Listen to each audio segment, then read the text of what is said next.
Hi dears, good morning. എല്ലാവരും video കണ്ടതിന് ശേഷം മറക്കാതെ ചാനലൊന്ന് സബ്സ്ക്രൈബ് ചെയ്ത് സപ്പോർട്ട് ചെയ്യണം കേട്ടോ. ആ ഒരു കാര്യം ചെയ്യണം.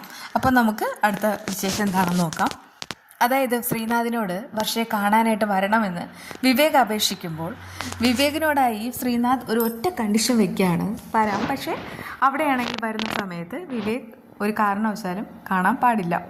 അങ്ങനെ അവനത് സമ്മതിക്കുന്നുമുണ്ട്. ശ്രീ അടുത്ത് പോകുന്നത് അമ്പലത്തിലേക്കാണ് കേട്ടോ. അവിടെ പോയിട്ട് ഒന്ന് പ്രാർത്ഥിക്കുന്ന ഒരു കാര്യമുണ്ട്.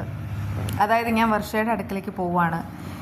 ഞാൻ ഒരുപാട് തെറ്റ് ചെയ്തിട്ടുണ്ടെങ്കിലും ഒരിക്കലും അവളെ ശിക്ഷിക്കരുത്, അവൾ പാവാണ്. ഞാൻ ഒരുപാട് കാലം സ്നേഹിച്ചിരുന്നു, പക്ഷേ കുറച്ച് ദിവസം കൊണ്ട് പിരിഞ്ഞു നിൽക്കേണ്ടി വന്നു. ആ സമയത്ത് കാണുമോ എന്ന് പോലും പ്രതീക്ഷയില്ലായിരുന്നു. പക്ഷേ വീണ്ടും എൻ്റെ മുന്നിൽ കൊണ്ടുവന്നു. ഇനി നഷ്ടപ്പെടാനായിട്ട് പാടില്ല, ജീവിതത്തിലേക്ക് തിരിച്ചു കൊണ്ടുവരണം. അങ്ങനെ പ്രാർത്ഥിക്കുന്നുണ്ട്.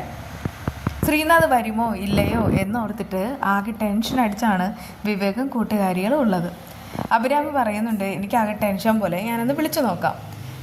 അഞ്ചു പറയുന്നുണ്ട്, വേണ്ട, നീ വിളിക്കേണ്ട, നീ വിളിച്ചാൽ ചിലപ്പോൾ എടുത്തില്ലെങ്കിലോ, നേരത്തെ നീ വിളിച്ചിട്ട് എടുത്തിട്ടില്ല, അതുകൊണ്ട് ഒരു കാര്യം ചെയ്യട്ടെ, ശിവ വിളിക്കട്ടെ.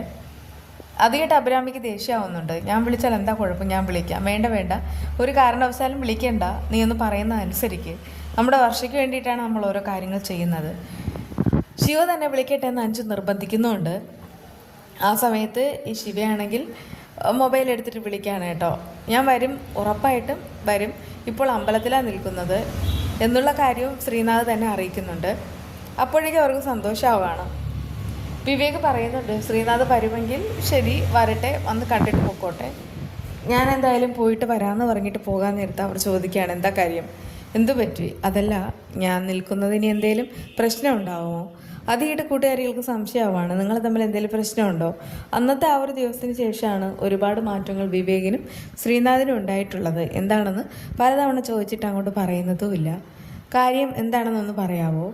അത് കേട്ട് വിവേക് ടെൻഷനാവാണ്. എന്നിട്ട് പറയുന്നത്, ഒന്നുമില്ലയെന്ന് പറഞ്ഞിട്ടില്ല, എന്തിനാ ഇങ്ങനെ ചോദിക്കണത്? ഒന്നുമില്ല, ഞാൻ വെറുതെ പറഞ്ഞു, അത്രയേ ഉള്ളൂ. വേണ്ട, ശ്രീനാഥ് വരുന്ന സമയത്ത് കാണട്ടെ. വിവേക് പക്ഷേ എങ്ങോട്ട് പോകണ്ടെന്ന് പറഞ്ഞിട്ട് നിർബന്ധിച്ചിരുത്താണ് കേട്ടോ. അങ്ങനെ അമ്പലത്തിൽ നിന്നെല്ലാം പോയതിനു ശേഷം ശ്രീനാഥ് വർഷയെ കാണാനായിട്ട് വരുന്ന സമയത്ത് ശരത്തും ആരതിയും കാണുകയാണ്. അവിടെ നിൽക്കുന്ന സമയത്ത് തന്നെ ആരതി പറയുന്നുണ്ട്, ഇതേ വരുന്നത് ആ ശ്രീനാഥാണെന്ന് തോന്നുന്നത്, അവളെ രക്ഷപ്പെടുത്താനായിരിക്കും. വർഷം മുകളിലേക്ക് കിടക്കുന്നതെന്ന് ശരത്ത് പറയുന്ന സമയത്ത് ശ്രീനാഥ് മറ്റൊന്നും പറയാതെ അകത്തേക്ക് പോകുന്നുണ്ട്. ഇതിപ്പോൾ എന്തോ ഒരു പണി നമുക്ക് വരാൻ പോവുകയാണ്. വർഷ ഇനിയിപ്പോൾ ജീവിതത്തിലേക്ക് തിരിച്ചു വന്നാൽ കുഴപ്പമാവുമല്ലോ എന്നുള്ള കാര്യം ആരതി അറിയിക്കുകയാണ്. അത് കേട്ടിട്ട് ആ ശരത്ത് പറയുന്നുണ്ട്, അങ്ങനെയൊന്നുമില്ല, കാരണം ഇഞ്ചക്ഷൻ എടുത്തതല്ലേ, അത് നമ്മൾ പറയുന്നു, പക്ഷെ എനിക്കെന്തോ ഒരു പേടിയുണ്ടെന്ന് അവളിങ്ങനെ ഉറപ്പിച്ച് പറയുന്നുണ്ട്. ശ്രീനാഥ് വരുന്ന സമയത്ത് വിവേകിനെ കാണുമ്പോൾ വിവേകിനോട് ദേഷ്യം തോന്നുകയാണ്. ശ്രീ ഇതുവരെ എവിടെയായിരുന്നെന്നൊക്കെ അഭിരാമി ചോദിക്കുന്നുണ്ട്. തിരക്കായിരുന്നു എന്ന് പറയുന്നു.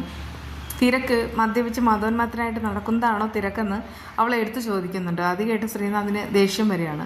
നിങ്ങളുടെയൊക്കെ പ്രശ്നം എന്താ? എന്തായാലും ഞാനൊരു കാര്യം വിവേകിനോട് പറഞ്ഞിട്ടുണ്ടായിരുന്നു, ഞാനിവിടെ വരുന്ന സമയത്ത് വിവേക് ഇവിടെ പാടില്ല എന്ന്.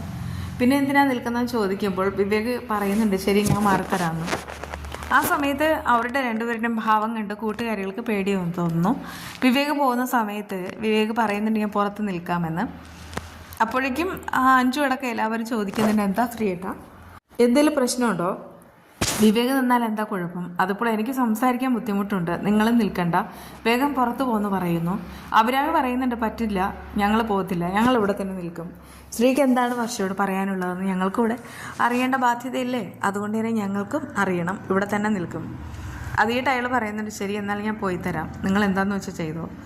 അത് കേട്ട് അവർക്കും വിഷമാവുകയാണ്. അവർ പറയുന്നുണ്ട്, വേണ്ട, ഞങ്ങൾ പുറത്ത് നിൽക്കാം. അഭിരാമിക്ക് ആ സമയത്ത് സംശയം ഉണ്ടെങ്കിൽ കൂട്ടുകാരികൾ വിളിച്ചുകൊണ്ട് പോകുന്നുമുണ്ട്. അങ്ങനെ പുറത്ത് പോകുന്ന സമയത്ത് വിവേക് സങ്കടത്തിൽ നിൽക്കുകയാണ്.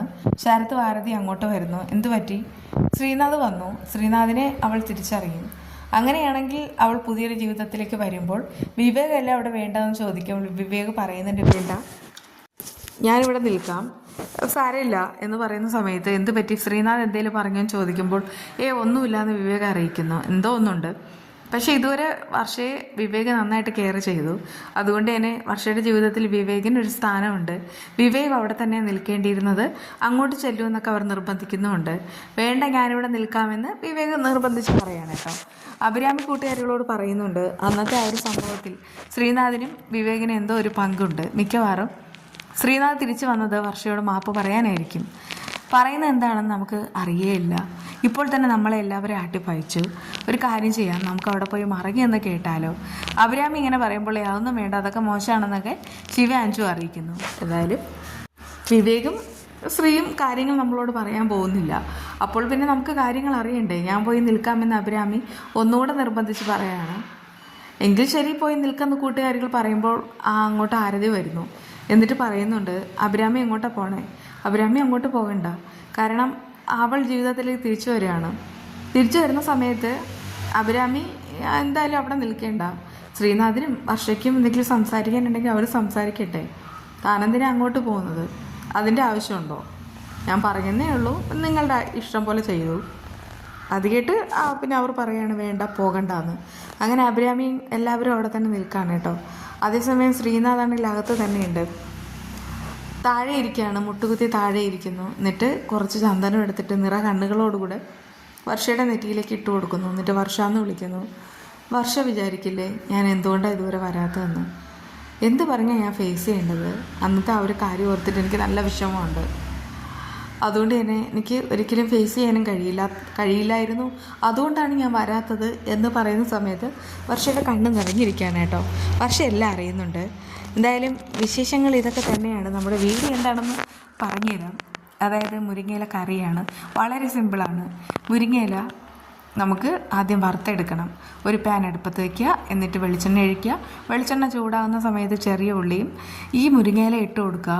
കിലുകില എന്ന് മുരിങ്ങയിലയുടെ ആ ഒരു ശബ്ദം കേൾക്കണം. ആ സമയത്ത് നമുക്ക് അരപ്പിട്ട് കൊടുക്കാം. അരപ്പിനായിട്ട് എടുത്തിട്ടുള്ളത് തേങ്ങ, ജീരകം, വെളുത്തുള്ളി, ഒരു ഉള്ളി, പിന്നെ പച്ചമുളക്, ഉപ്പ്, ഇത്രയും ചേർത്ത് നന്നായിട്ട് അരച്ച ആ ഒരു അരപ്പാണ് ചേർത്ത് കൊടുക്കേണ്ടത്. കുറച്ച് വെള്ളം കൂടെ ചേർത്തിട്ട് നന്നായിട്ട് മിക്സ് ചെയ്യുക. അപ്പോഴേക്കും അതൊരു കറിയായിട്ട് മാറും. എന്നിട്ട് കുറച്ചുകൂടെ ചൂടാക്കുക. ചൂടായി വരുന്ന സമയത്ത് കടുക് പൊട്ടിച്ച് താളിച്ച് ഒഴിച്ചു കൊടുക്കുക. ഇത്രയേ ഉള്ളൂ. സിമ്പിൾ കറിയാണ്. എല്ലാവരും ഒന്ന് ട്രൈ ചെയ്ത് നോക്കുക കേട്ടോ. വീണ്ടും വിശേഷമായി കാണാം. നേരത്തെ പറഞ്ഞതാണ്, സബ്സ്ക്രൈബ് ചെയ്യണം കേട്ടോ. ഞാനിന്ന് ഒരുപാട് പ്രതീക്ഷിക്കുന്നുണ്ട്. 1000 സബ്സ്ക്രൈബേഴ്സാണ് നമുക്ക് വേണ്ടത്. അതിൽ നിങ്ങൾ എല്ലാവരും ഒന്ന് ആഞ്ഞു പിടിച്ചാൽ പെട്ടെന്ന് സബ്സ്ക്രൈബേഴ്സ് കൗണ്ട് കൂടും. പ്ലീസ്.